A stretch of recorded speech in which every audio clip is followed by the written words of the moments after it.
nandito tayo ulit sa ating garden at tayo ay mag-a-update na ngayon sa ating naitanim ng mga talong.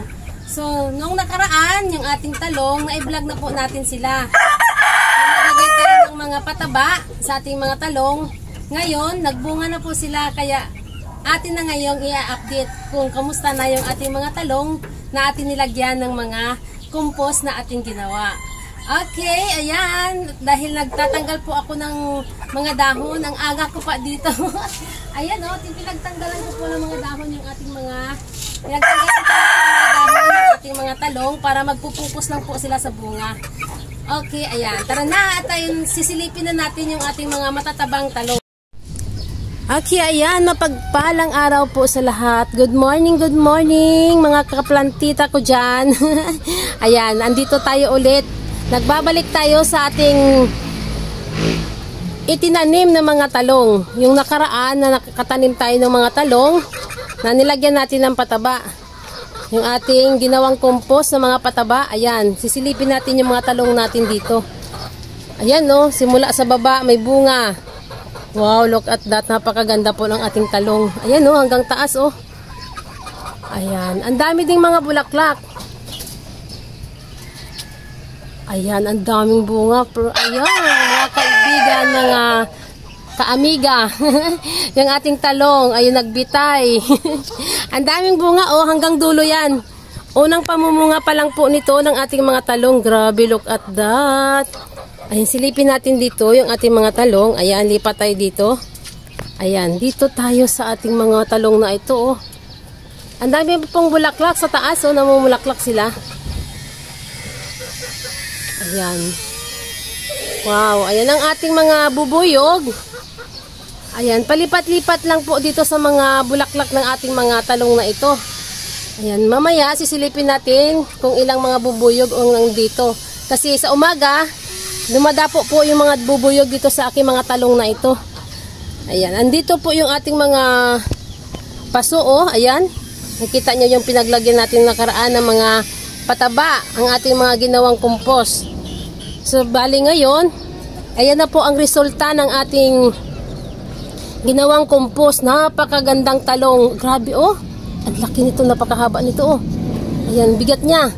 Kaya parang natutumba na siya, oh. So, bali sa sunod na araw, o bukas, maglalagay ako dito pala ng ano, ng mga stick or tali para yung ating mga talong dyan. Dahil hindi niya kinaya yung mga bunga nila, oh. Tulad dyan, ang bigat nito. Natutumba siya, oh.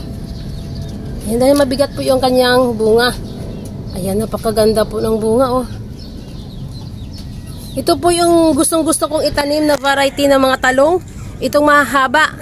So, bali nung nakaraan nakapagtanim tayo ng mga talong, hindi po siya gaanong kahabaan. Parang ibang variety ata yung nabili ko. Ayan, so ngayon ito, napakaganda po yung ating nabiling mga seeds ng ating mga talong. Ayan, wow, look at that. Grabe, ang ganda ng bunga, oh. Hanggang doon, oh. Ayan, dami ding bulaklak. Ayan, dahil unang pamumunga pa lang po ng ating mga talong ngayon. So, dito, meron na po ako napitas dito. Dalawang bunga lang po ang napitas ko dito. Dito, ayan, oh, napitas ko na yan dyan. Kasi mas nauna po siyang nagbunga. So, ngayon, ito, may kasunod na ulit siya.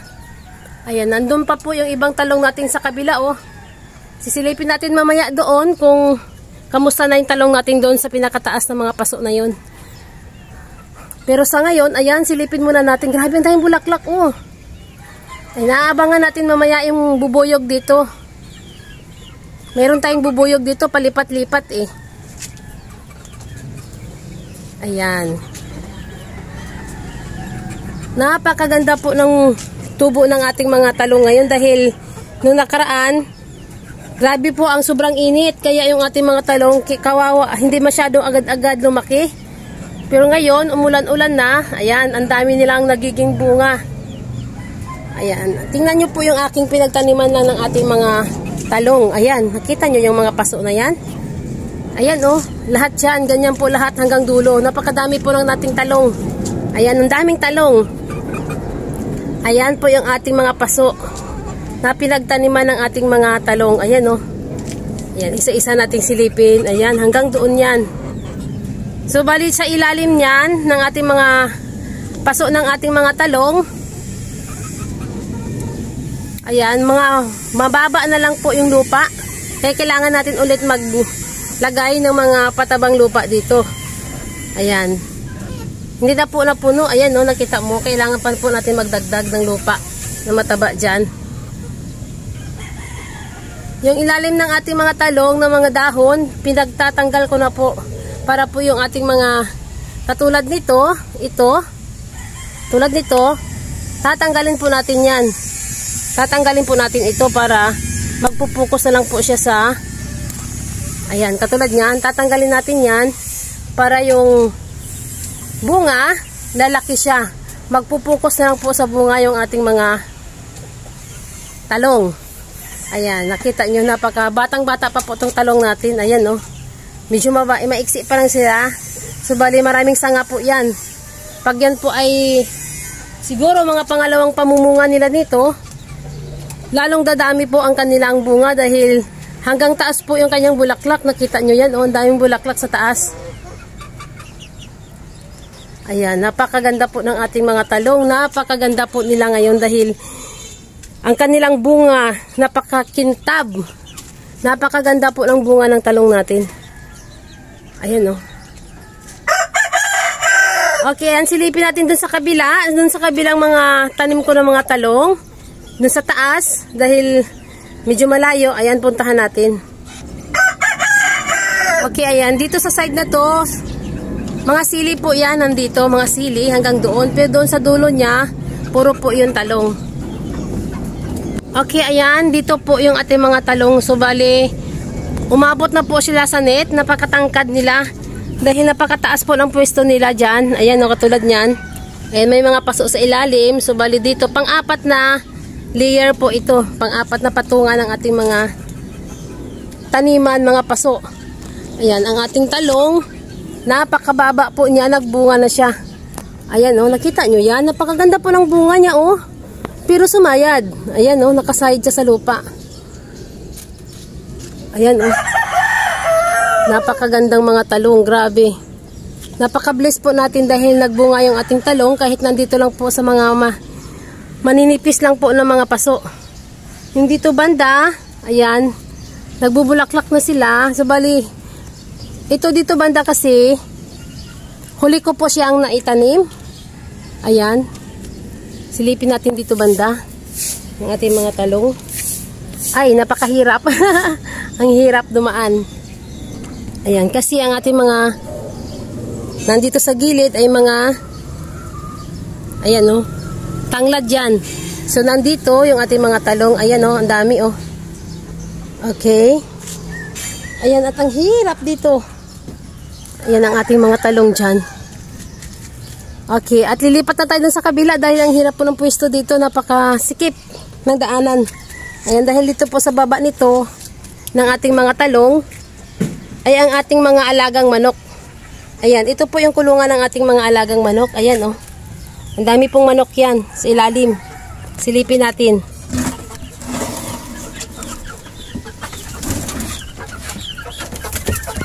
Ayan po yung ating mga manok dyan sa ilalim. Oh, wow. Nalaki na nila.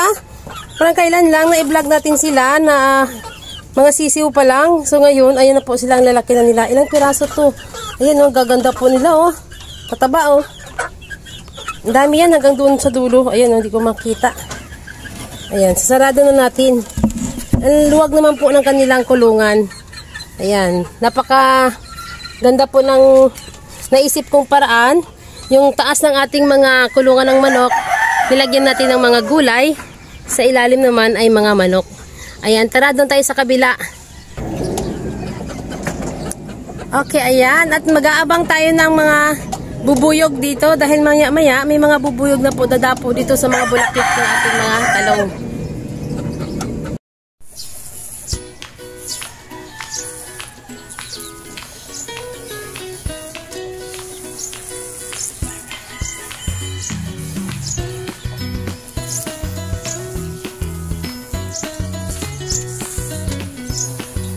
Ay, napakasipag ng ating bubuyog. Grabe, palipat-lipat ka sa bulaklak, oh.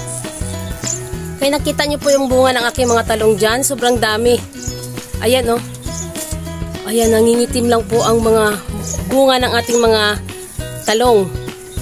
Dahil sa ating masipag na bubuyog, ayan, nagpo-pollinate siya. Napakasipag.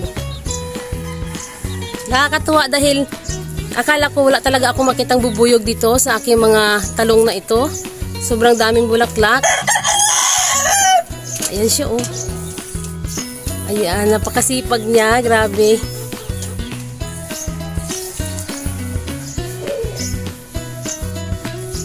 Napakasarap niyang tingnan kasi napakasipag niya. Palipat-lipat siya.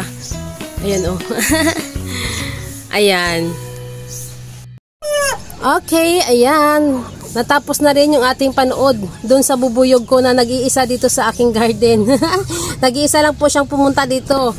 Ayan, napakaganda po ng kanyang ginagawa dito sa aking mga talong dahil siya po ang nagpo-pollinate dito sa aking mga bulaklak ng aking mga talong. Kaya ang aking mga talong, kahit nakapaso lang, ayan, napakadami pong nagiging bunga. Ayan, para sa akin, napakadaming bunga na rin po ito talaga dahil nakapaso lang po tayo. Ayan, organic lang po tayo, wala tayong ibang chemical na nilalagay dito sa ating mga talong na ito. So bali mga ginawa lang po natin na compost yung ating pataba. Organic lang po tayo. Ayan, ito po yung ating mga talong dyan. Okay, ayan, magbabalik tayo sa susunod na araw. Kung itong ating talong ay pwede na po silang pitasin dahil medyo bata pa. Ayan, mga ilang days pa bago natin sila pitasin. Ayan, batang-bata pa po, napakalambot pa nila. Ayan, no, napakaganda. Okay, ayan. At tayo ay magtatapos na sa ating pagbibideo dito sa ating mga talong na ito. Dahil mamimitas pa po tayo ng pichay. Ayan po yung ating mga pichay. Sobrang dami. Ayan, sinong may gusto sa pichay? Ayan, ang dami nating pichay ngayon. Napaka-organic lang po nating pichay. Wala tayong ditong pataba na chemical na nilagay. So, bali mga organic lang po tayo. Okay. Ayan. Sa susunod na araw, magbabalik tayo dito kung tayo ay mamimitas na ng ating mga talong na nagbitay. Ang daming nagbitay kahit unang pamumunga pa lang ng ating talong, oh. Wow, grabe. Okay. Ayan. Thank you sa inyong lahat. Sa walang sawang panunood sa aking mga vlog. Naway mayroon kayong natutunan sa aking mga ginagawa dito sa aking garden. Ayan. Ayan. Thank you. At tayo mag-end na. Salamat sa inyong lahat. Ayan. Bye!